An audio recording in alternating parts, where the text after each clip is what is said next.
Praise the lord. దేవుని ఘనమైన నామమునకు మహిమ కలుగును గాక. ఈరోజు దేవుని వాగ్దానము, యెహోవా నిన్ను తలగా నియమించును గాని తోకగా నియమింపడు.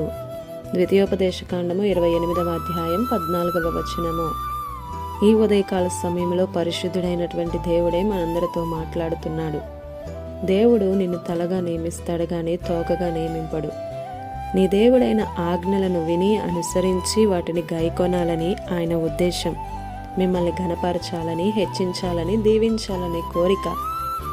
ఆయన కోరిక నీలో నెరవేరాలి అంటే ఆయన ఆజ్ఞలను విని వదిలేస్తే కాదు, అనుసరించాలి.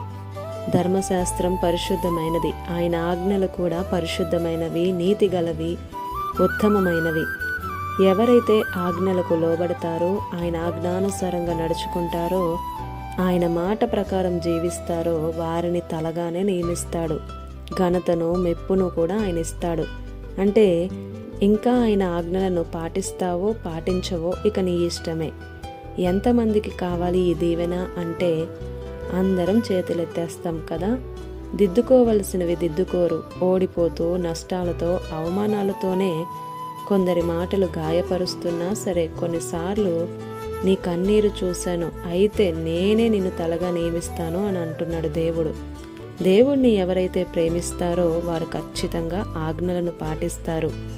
పరిశుద్ధ గ్రంథంలో భక్తుడైనటువంటి దావీదు అంటున్నాడు, బంగారము కంటే, వెండి కంటే, కిరీటము కంటే, వస్త్రము కంటే నీ ఆజ్ఞలంటేనే నాకు ఇష్టమని, వీటన్నిటికంటే నాకు నీ ఆజ్ఞలే అని.